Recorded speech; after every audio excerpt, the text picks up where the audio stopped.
नमस्कार, बहुत स्वागत है आप सबका बड़ी बहस में। मैं हूं आपके साथ पुनीत पाठक।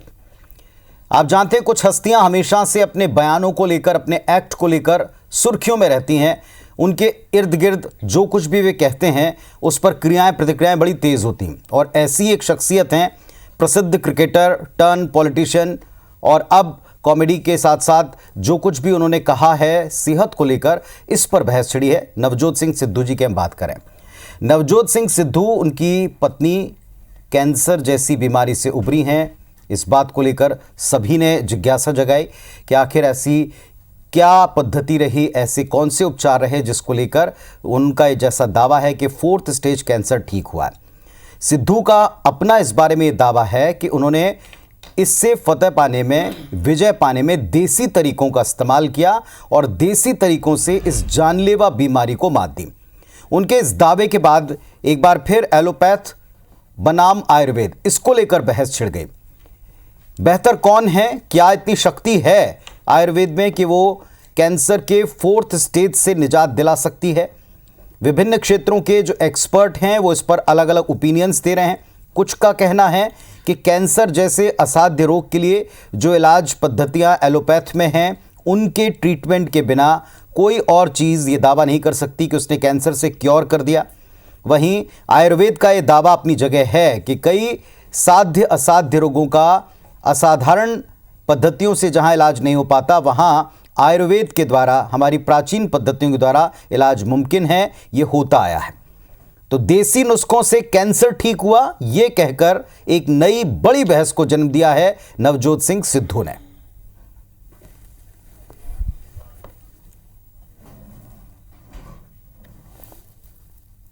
15-20 दिन नीम के पत्ते, ये सब जो डाइट हमने शुरू की थी, of milk, of maida, of carbohydrates, quinoa, vegetables और 70% रॉ फूड, मतलब शलगम, मूलियां की ਇਹਦਾ रस, चिट्टे पेठे ਦਾ रस। 40 days she recovered.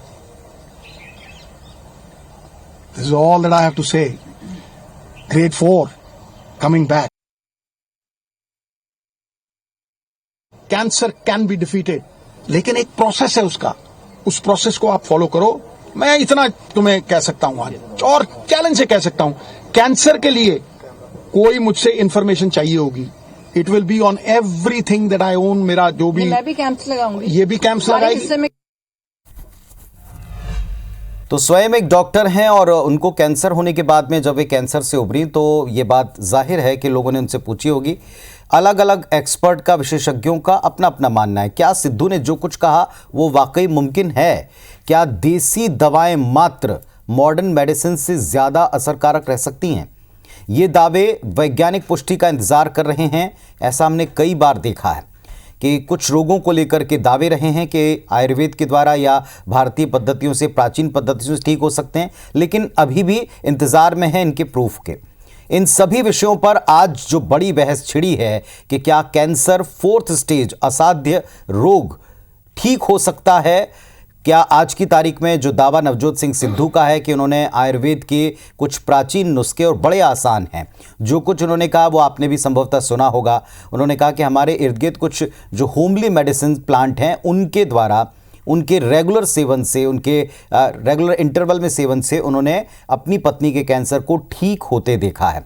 उनके इस दावे पर जो बड़ी बहस छिड़ी है, इस पर सीधे तौर पर दो एक्सपर्ट्स के साथ में आज हम समझने का प्रयास करते हैं कि क्या सत्य है और क्या हो सकता है। हमारे साथ डॉक्टर देवव्रत हिशिकर साहब हैं, कैंसर रोग विशेषज्ञ हैं, और डॉक्टर आराधना कंडे जी हैं, आयुर्वेदिक डॉक्टर हैं, एक्सपर्ट हैं। आप दोनों का लंबा तजुर्बा है। मैं आप दोनों को नमस्कार करता हूं और बहुत स्वागत करता हूं। सबसे पहले डॉक्टर आराधना कंडे जी, आप ही से पूछूंगा, जो सिद्धू जी ने कहा वो आपने भी सुना होगा, आपका क्या मानना है इस पर? जो वो कह रहे हैं वो कितना सत्य है? नमस्कार। नमस्कार जी। सिद्धू जी ने जो कहा कि वो कैंसर को मात दे देंगे, तो कैंसर को मात देने के दावों को तो मैं नहीं कह सकती, लेकिन ये कह सकती हूँ कि ये जो भी हमारे होमली मेडिसिन्स हैं या हर्ब्स हैं, जैसे तुलसी है जिसे क्वीन ऑफ हर्ब्स कहा जाता है, इनमें जो बायो एक्टिव कंपाउंड्स रहते हैं, प्रोफेनाइल वगैरह रहते हैं, ये सारे जो रहते हैं ये एंटी ऑक्सीडेंट्स रहते हैं, एंटी माइक्रोबियल रहते हैं, कैंसर को फाइट करते हैं और हमारी बॉडी में ऑक्सीजन के लेवल को बढ़ाते हैं। और कहीं ना कहीं जिन कारणों से कैंसर उत्पन्न होता है, तो ये कैंसर उत्पन्न करने के बहुत सारे फ्री रेडिकल्स भी एक रीजंस होता है जो हमारे शरीर में है और इनके लिए एंटीऑक्सीडेंट का काम करता है। तो गाजर है, तुलसी है, अदरक का रस है, हल्दी का रस है, दालचीनी है, नींबू पानी है, अनार है, तो ये कहीं ना कहीं हमारी इम्यूनिटी को बूस्टअप करते हैं। और जब हमारी इम्यूनिटी बूस्टअप होती है तो कोई भी डिजीज़ हो उससे फाइट करने में हमको उससे हेल्प मिलती है, ये हम कह सकते हैं। बाकी रिसर्च की आवश्यकता है, डाटा कलेक्शन की आवश्यकता है, ताकि हम इस पर 100% कह सकें कि ये कैंसर को हरा सकता है। एलोपैथिक जो है वो टारगेट बेस्ड पैथी है, उसमें वो कैंसर सेल्स को टारगेट करते हैं, उसकी सर्जरी करते हैं, उसका रेडिएशन करते हैं, उसमें कीमोथेरेपी देते हैं। और हमारी टारगेट बेस्ड नहीं है, हमारी ओवरऑल बॉडी को ट्रीटमेंट करने की पैथी है, जिसमें हम ये कोशिश करते हैं कि हम इम्यूनिटी को बूस्टअप करें। और इम्यूनिटी को बूस्टअप करने से एंटीऑक्सीडेंट, एंटी माइक्रोबियल, एंटीबैक्टीरियल और एंटी कैंसरस इफेक्ट से जो है वो हमको कहीं ना कहीं कीमो प्रोटेक्टिव, एंटी कैंसरस जो है रिजल्ट्स मिलते हैं। और ये रिजल्ट्स हमारे यूजीसी अप्रूव्ड जो पबमेड है उसमें प्रकाशित भी हुए हैं और इन पर कई जगह रिसर्च चल रही हैं। जो आपने बताया वो अपनी जगह पूरी तरह सत्य है, लेकिन यहाँ हम जिस दावे को लेकर बातचीत कर रहे हैं वो आपको भी पता है। मैं डॉक्टर देवव्रत साहब से पूछना चाहूँगा। डॉक्टर देवव्रत जी, जिस तरीके से कैंसर को लेकर, पहले तो कैंसर के नाम से लोग डरते थे, अब तरह तरह के मेडिसिन्स, पद्धतियाँ और इलाज के अलग अलग स्टेजेस हैं जिनसे आप कैंसर को क्योर कर सकते हैं। असाध्य माना जा सकता था, अब ये पूरी तरह से क्योरेबल है अगर वक्त पर आप डॉक्टर के पास पहुंच जाते हैं तो। लेकिन ये दावा कि आयुर्वेद की मदद से, एक स्पेशल डाइट प्लान की वजह से आप कैंसर के 4 स्टेज से वापसी कर सकते हैं, कितना सत्य है?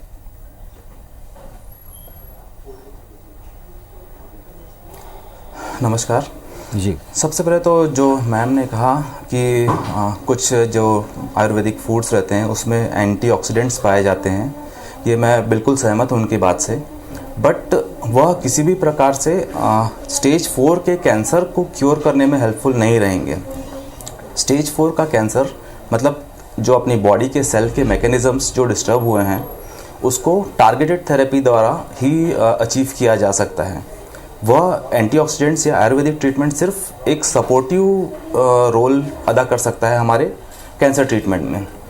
बाकी स्टेज 4 के कैंसर जो कि फैला हुआ है उसमें कीमोथेरेपी जो ब्लड में जाके कैंसर सेल्स को किल करती है अलग अलग मैकेनिज़्म से, वही सबसे ज़्यादा फ़ायदेमंद होती है। स्टेज 4 के कैंसर को क्योर करना एक तो सबसे बड़ा दावा करना तो सबसे बड़ी गलत बात ही है, क्योंकि स्टेज 4 के कैंसर को हम प्रोग्रेशन से रोक सकते हैं।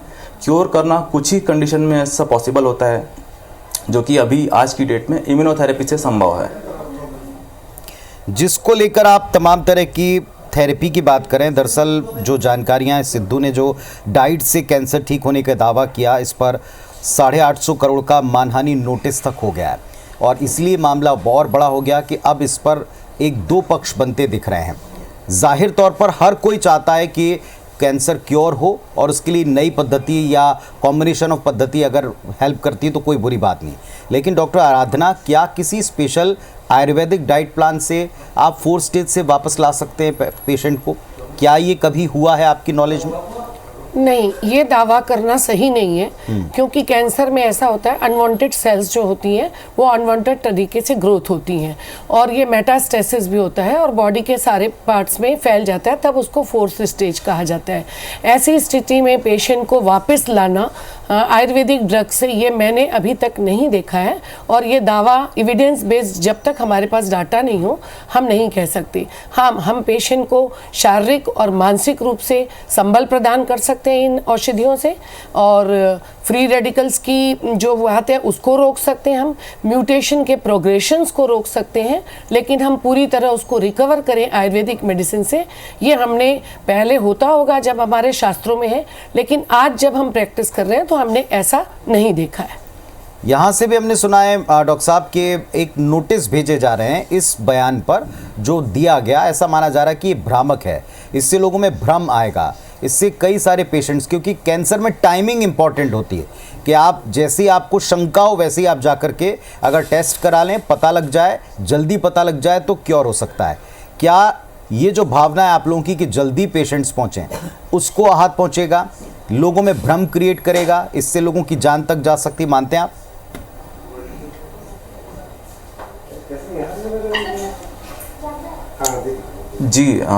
जी बिल्कुल, क्योंकि जैसा मैं बताया कि मैं 2014 से ऑन्कोलॉजी प्रैक्टिस कर रहा हूँ, और मैंने ऐसे बहुत से मरीज़ देखे हैं जो कि इस कदर से आयुर्वेदिक ट्रीटमेंट की तरफ जाते हैं, जो स्टेज 1 स्टेज 2 के रहते हैं, और अल्टीमेटली वो स्टेज 4 होके आते हैं, वो क्यूरेबल से नॉन क्यूरेबल कंडीशन में बनकर आते हैं ये ट्रीटमेंट के बाद।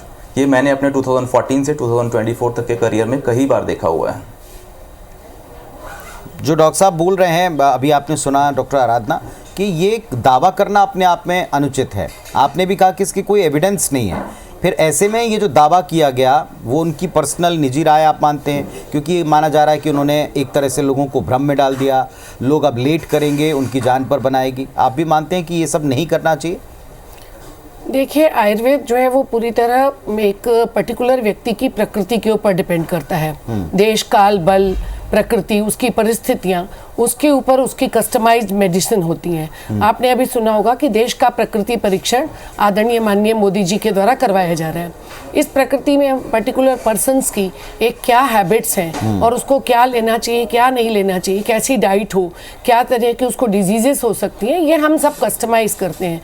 तो उनके दावे में कितनी सच्चाई है ये मैं नहीं जानती, लेकिन ये व्यक्ति पे डिपेंड करता है कि उसको किस तरह की औषधियों ने कितना रिस्पांस दिया, और अगले ही व्यक्ति में वो ट्रीटमेंट उतना रिस्पांस देगा या नहीं। आयुर्वेद उन्होंने जैसे बताया कि उनका जो डाइट प्लान था उसमें नीम था, शरीर को जो हम कहते हैं एंटीऑक्सीडेंट्स जो हमारे आसपास मौजूद हैं, जैसे आपने तुलसी का जिक्र किया, उन्होंने हल्दी का जिक्र किया, नीम का जिक्र किया, ये सब हेल्थ के लिए बेनिफिशियल है, इसमें कहीं कोई दो राय नहीं, और इनका सेवन करना चाहिए।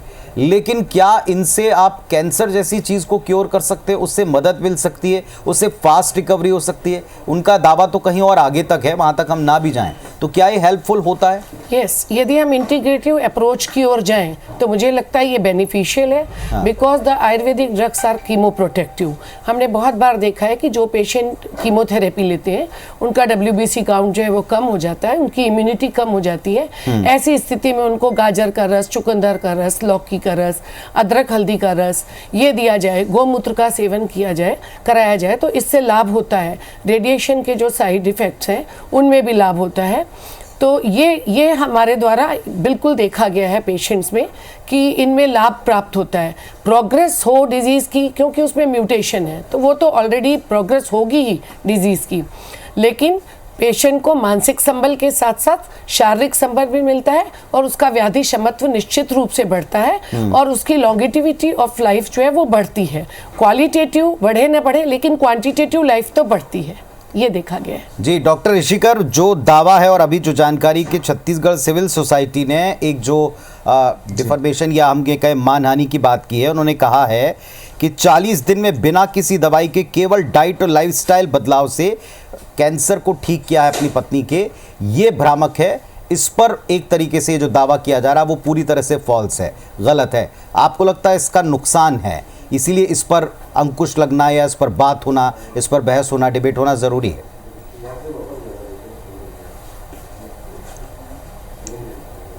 जी जी बिल्कुल, किसी भी चीज़ का दावा करने के पहले अपने पास एविडेंस होना चाहिए। सिर्फ एक पेशेंट के केस को लेके हम ऐसा नहीं बोल सकते कि हाँ ये कन्फर्मेटरी है और ये क्यूरेटिव है।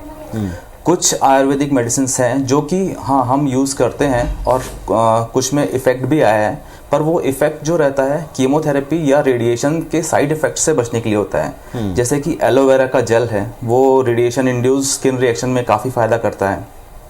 कुछ केसेस में देखा गया है पपीते के पत्ते जो रहते हैं वो कीमोथेरेपी इंड्यूस्ड जो प्लेटलेट्स कम होती हैं उसको बढ़ाने में कुछ लोगों में हेल्प करता है। सभी लोगों में तो मैं नहीं कहूँगा हेल्प करता है, पर कुछ लोगों में देखा गया है कि हेल्प करता है वो। पर इस तरह का दावा करना यह तो बिल्कुल गलत है जब तक हमारे पास एविडेंस ना हो, एटलीस्ट कुछ केसेस के। ये जो नोटिस दिया गया उसको आप कैसे देखते हैं? आपको लगता है कि ये जो नोटिस देकर उनसे जवाब मांगा है, उनसे सबूत मांगे हैं, ये होना चाहिए, ठीक है? ये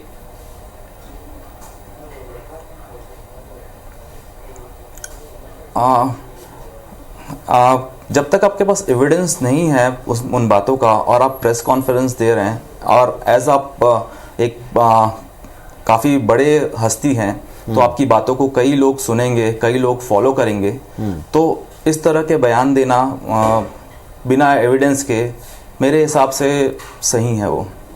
डॉक्टर आराधना, आप तो वर्षों से आयुर्वेद को लेकर के रिसर्च के परिणाम जो लोगों के ऊपर अच्छे या बुरे रहे हैं, उन सब को, बुरे तो खैर है नहीं आयुर्वेद के, लेकिन जो अच्छे परिणाम उनको देखते आए। आयुर्वेद को बढ़ावा देना, अपनी पद्धतियों को संभाल कर सहेज कर रखना, उनका अपनी सेहत लाभ के लिए इस्तेमाल करना, कैंसर में भी एक हद तक इस्तेमाल करना, सब कुछ ठीक है, वहाँ तक सही लग सकता है। लेकिन इस तरह के दावों से और ऐसी बहस से जो अब छिड़ गई है, आयुर्वेद को भी नुकसान पहुंचता है। आयुर्वेद की जो पूरी वकालत करने वाले या उनकी जो पैरवी करने वाले हैं उनको भी एक झटका लगता है। पिछले दिनों एक केस और ऐसा हो चुका है, आपको पता होगा, वो भी जाने मानी एक संस्थान के द्वारा। अब ये केस है, आपको लगता है इन सब से नुकसान आयुर्वेद को भी हो रहा है, उसके यूज़र्स को भी हो रहा है, डॉक्टर्स को भी हो रहा है? जी बिल्कुल, आपस में वैमनस्यता आती है और मुझे लगता है कि इंटीग्रेटिव अप्रोच लेकर के हमें कोई भी ट्रीटमेंट करना चाहिए और उनका ये व्यक्तिगत दावा है, उस पर मैं कोई भी टिप्पणी नहीं करना चाहूँगी। डॉक्टर इतिशिकर, एक और बात जो अभी उन्होंने उनके पूरे इंटरव्यू में कही थी, उन्होंने कहा था कि अगर हम केवल अपने डाइट में इन्हीं हर्ब्स को लेते रहें, जो हर्ब्स का उन्होंने दावा किया कि वो हर्ब्स लेते रहे, और उन्होंने भोजन को एक तरह से पूरी तरह से कट ऑफ कर दिया, और एक वक्त आता है जब कैंसर के सेल्स खुद ही एक दूसरे को खाना शुरू कर देते हैं, और ऐसे उन्होंने मात दी। उनका लॉजिक है, तर्क है, ये कितना सत्य है?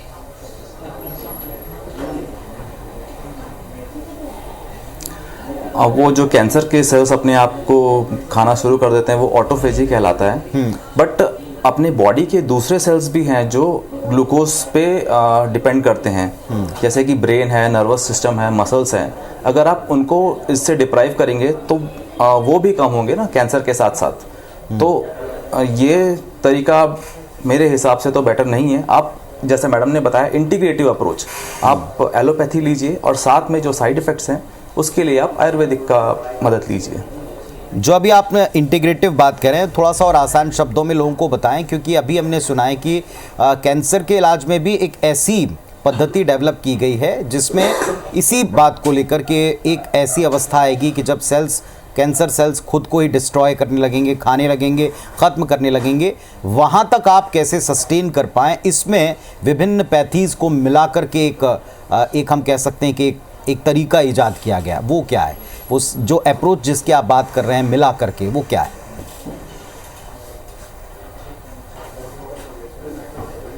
इंटीग्रेटिव अप्रोच मतलब इम्यूनोथेरेपी की मैं जो बात कर रहा हूँ, इम्यूनोथेरेपी ही अपनी, पर वो भी एलोपैथी का ही एक प्रकार है।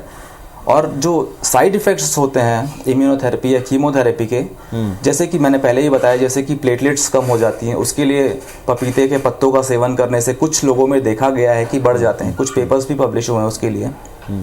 एलोवेरा का जेल जो है रेडिएशन इंड्यूस्ड स्किन रिएक्शंस में काफ़ी काम करता है। इस तरह की इंटीग्रेटिव अप्रोच की बात कर रहा हूँ मैं। डाइट प्लान में क्या कहीं कोई आपको लगता है कि ये जो आयुर्वेदिक पद्धति है उससे लाभ मिल सकता कैंसर पेशेंट को? डाइट में इन चीज़ों का सेवन जिसका जिक्र सिद्धू जी ने किया।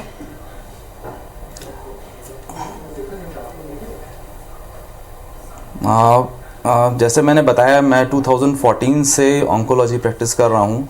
मैंने ऐसे बहुत सारे पेशेंट्स देखे हैं जो इस तरह की डाइट्स फॉलो किए हैं, बट मुझे कुछ ऐसे रिजल्ट्स तो सामने नहीं दिखे हैं। मतलब कोई इस बात के साक्ष्य, कोई सबूत नहीं है कि इस तरह की डाइट फायदा देती है।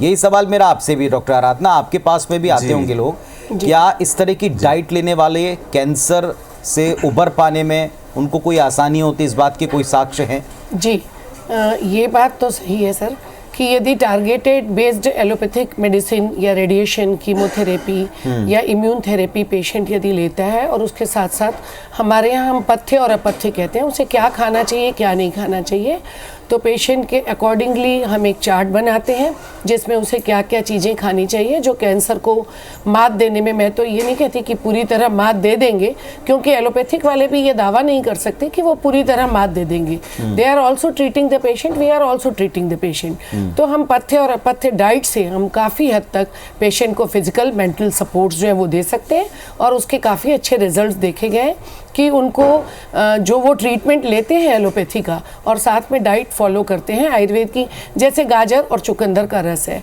तो मैं डॉक्टर साहब से ये बोलूँगी कि ये तो सब हमारी किचन की डेली की चीज़ें हैं। जीरा है, अजवाइन है, लहसुन है, अदरक है, हल्दी है, इन सब चीज़ों को तो ये तो कोई डाइट नहीं कह सकते, ये आहार है, ये डाइटरी मेडिसिन कह सकते हैं इनको। ये बहुत सपोर्ट करती हैं और पेशेंट को उससे कम अप करने में हेल्प करती हैं।